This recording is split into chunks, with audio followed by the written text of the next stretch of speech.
Today on Clear Your Clutter Inside and Out, we're talking about your digital afterlife. Does your family or power of attorney know where to find your passwords? Have you ever thought about what you'd like to happen to your social media when you transition to the next adventure? Who would you like to have your music, photographs, audiobooks, etc.?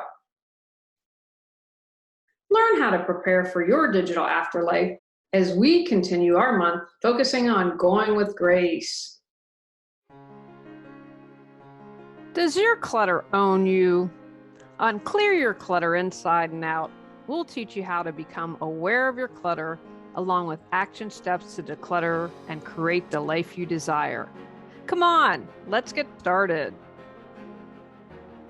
Today's episode was inspired because more people my age have died unexpectedly. There was someone I know, they were working on something, had a heart attack at their home desk, and died right then and there.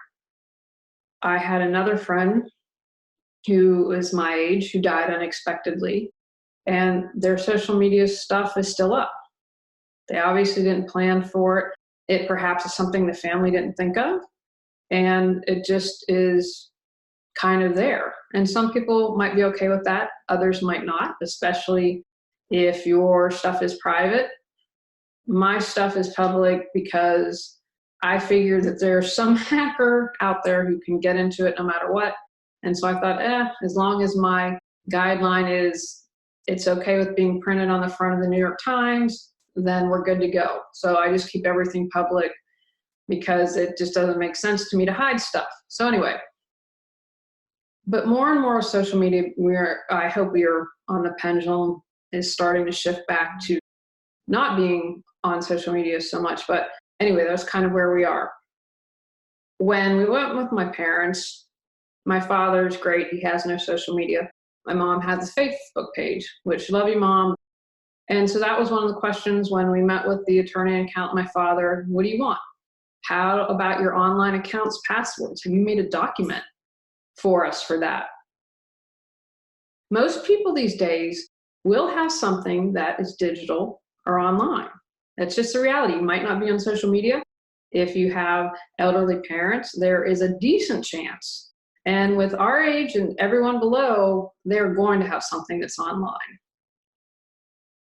As with the other episodes this month, this is by no means a comprehensive list. I couldn't get everything that needs to be in one podcast episode. So the goal here is to get you starting, get you thinking, get you asking questions, and really thinking and making decisions about your online afterlife. Making a list, checking it twice. What are your online assets? Have you really taken the time to sit down and think about it? Because you might think, oh, I really don't have a lot. You might have online banking. I know when I joined the credit union 12 years ago, they said, hey, we can send you paper statements, but you'll pay $2 per statement. And I'm like, no way am I paying $24 a year for a paper statement. So now with the credit union, all our online is banking. And I'll have to admit, there's some things that I could upgrade and do online. I'm not quite there yet, because with all of these hackers and everything, it makes me nervous. But the reality is I have stuff online. What about insurance? I know when we were getting home insurance and we had to get our loan, had to purchase home insurance for our new house for an entire year. So Tony has USAA because he was in the military. All of that was done online. Now they had support, obviously, if we had questions and could call, but our insurance is now, for the most part, online. Auto, life, all of that. What are your online assets? What other accounts do you have online? Utilities. I know the utility is trying to get us to do everything online. I'm not there yet. That goes again with my fear of, well, what if you get hacked? You have all this information that you have to provide. How about subscriptions? What do you subscribe to that's online? Maybe you have a magazine. I subscribed to Vanity Fair for a while. I need to resubscribe because they have really great articles. I really like that. But they have an online, if you have a subscription, they have an online portal. How about your library? Recently moved to a small town, have a great library. And if I want a book, I do all of that online. I say, hey, when the book's in, text me. Don't email me, call me, text me, and let me know. So think about it. I mean, there's so many things. I remember I still have a library card. It's all electronic now. I remember the kid getting a library card, but there seems to be just this continual shift. I don't see everything. I think I see hopefully the pendulum swing with social media, but things I think we're going to get more and more online. So start writing down all of those accounts. Brainstorm on that. Which leads me right into social media. What are all your accounts? And if you're like me, you might have a professional and a personal account. You may have many there. I have found with social media, I'm doing a better job of being on less online, but I have to be for business. So I was thinking about it. I said, well, I have Facebook, which I'm on a fair amount. I also use something called Hootsuite so I can get out posts Monday through Saturday and plan that way because I just don't have the time to do a spontaneous new post every day. I try to do that once in a while when it warrants, or like, for instance, when I'm quoted in an article, okay, here, boom, and I'll share it that day, but I have to make sure that content is constantly out there. So I have Facebook, I have Twitter, I have YouTube, I have Instagram, I'm on Google, and actually I have 2 accounts on Google, although, they tad up. Isn't this awful? I can't even think of it. Google, it wasn't a success, so Google took it away. Whatever the Google social media experiment that failed was, I was on that. But I have, for my old business, Healing Through Organization, I have an account, and the Reawaken Your Brilliance under that is Google. I'm on LinkedIn, and I'm on Tumblr. And I'm probably forgetting something on this list, and I'm more active on some of these things than others. I mean, you could spend your entire life on social media, like I'm not on Snapchat. I'm trying to think what the other thing that, for instance, as my niece said to me, you can post a hockey picture of us on Facebook because that's not popular, but you're not allowed to post on Instagram. So apparently, as I've been told by my other niece, that old people are on Facebook. Thank you, Claire and Emma. But all those accounts, what are you going to want to do with them? Do you want to make a memorial account? Do you want them closed? How do you want to handle all that? Your clutter doesn't have to own you. Getting organized, clearing clutter, and becoming more mindful and aware is a skill that you can learn and supports you your entire life. My video and audio classes are broken down into smaller chapters, each with manageable steps and action items to make real changes in your life. Choose from Decluttering Life, Back to School, Spring Cleaning, Sane Holidays, and Get Organized. Visit reawakenyourbrilliance.com to learn more. Business. Maybe you own a big old business, or you're an entrepreneur or solopreneur, or perhaps you're a blogger. What do you have for business? Website, videos, email, apps, desktop, memory cards. What are all the online portals that you have? What's all the equipment that you have to maintain everything that you're doing online? Something will need to be done with that. You'll need to make decisions. I know my business, I usually pay for my website, do a 2-year plan. But someone is going to have to deal with that and take that over when you've passed. What are your plans for that? Who do you want to do that? Because you might want someone else dealing with your business stuff and have someone completely a different power of attorney, or someone in charge of your personal social media or your personal blog. So that's something that you're going to want to think about and differentiate who is going to cover all that. And again, I would be really clear. The more clear you are, the easier it is for the people that are left behind to deal with things. I've heard horror stories when people don't have things done. I would encourage you to be very clear. And I'm going to share one little thing that just popped in my head just because I love this.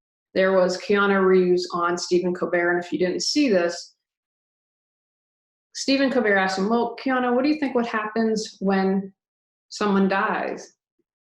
And he said, and I thought this was so wonderful and so profound, I believe the people who love us miss us. So I just wanted to share that lovely thought. I know as we talk about our next great adventure, transitioning, dying, can't always be an easy conversation to have. And I really hope that by doing this whole month, focusing on this, that it is going to support people in becoming more comfortable with this, becoming more comfortable that we will leave this physical body at some point. Don't forget data, including files and documents, because it's online on your computer. Now, you might have something like a cloud backup, or again, with computers, even though it's online, whatever tools we're utilizing for that information. Your internet provider, I don't want to keep on paying Spectrum if I'm no longer using it. I'd rather my nieces or an animal rescue or my nephew get that. Rewards program, maybe you can transfer those. Any cloud backups.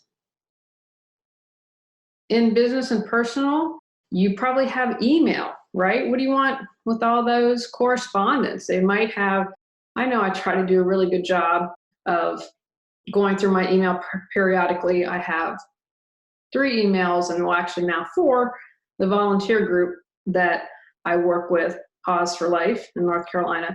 They have a Gmail account and they do everything Google Docs, blah, blah, blah, which is great. I really didn't use that. Well, because I have Google Voice, it's set up with Gmail, and I never check it. I do everything on my phone. I keep that up to date. And I open up Gmail and I have like 12,000 notifications. No way I'm going to clear all that. And I just didn't realize that everything that was on Google Voice was repeating on Gmail, and I don't know why it's not connected. So I just share, but email, what do you want to have happen to that?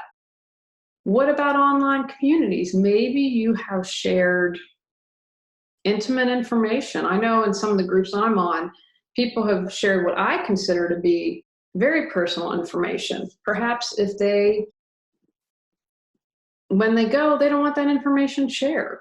So if there's a way to delete all that, those are some things you'll want to think about. What about your games, movies, and music? If you paid for that, wouldn't you like someone to have that? You may have rewards, or like I mentioned a moment ago, library or subscriptions. A lot of that information online. And I encourage you, again, remember, can someone handle both personal and professional, or do you need to have separate people making decisions and reviewing that? And finally, you'll want to think about all items you use to access your digital stuff. Hardware, such as cell phones, backup drives. I'm about to venture into a backup drive. Let's hope that it works. Tablets and computers. All the ways that you use to access your digital information. Now, I'm going to encourage you to make a master list. I love lists. I don't know what I would do without lists. But include in that list, and I would, again, on a Word or Excel document, have categories, make it easy on the person. How to access the information. For example, you're going to need logins or passwords.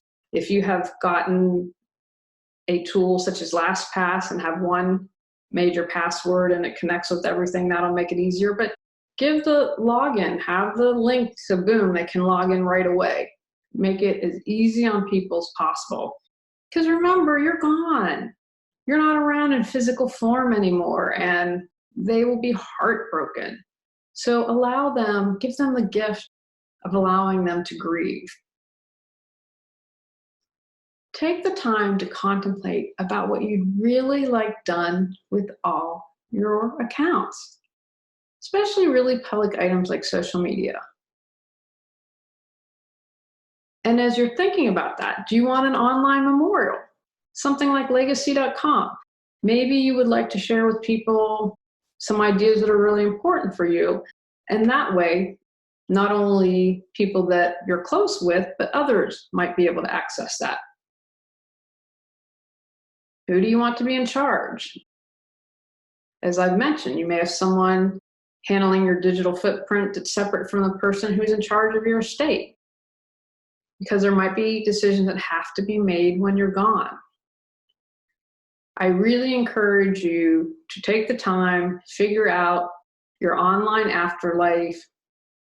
And it's really good information for you while you're still alive to have, having easy access to logins, because, gosh forbid that someone attacks your computer. I got this thing, I guess they targeted, I'm thinking, really?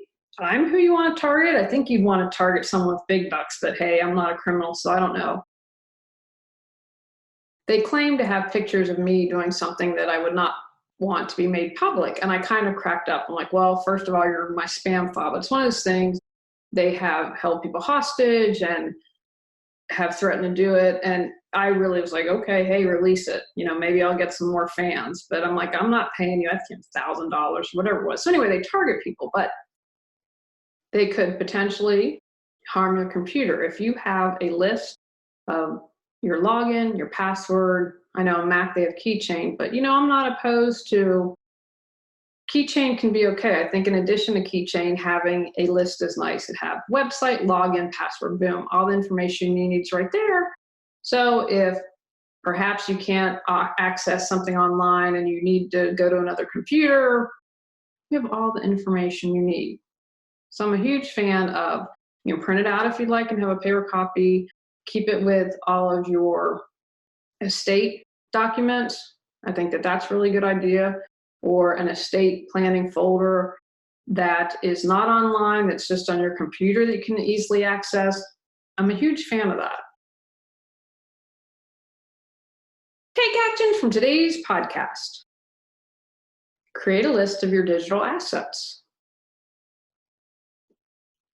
Contemplate what you'd like to do with your social media, music, data, business and personal accounts. Write a document with all of your digital assets that include pertinent information like logins and passwords. Designate a person to be in charge of your digital afterlife. Add your online information list to your estate planning documents. Go out, clear your clutter to create the life you choose, deserve, and desire.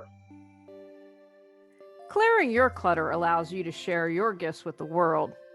Get your free self-assessment to discover your clutter priority at reawakenyourbrilliance.com. If you've enjoyed Clear Your Clutter Inside and Out, please rate, review, and share us.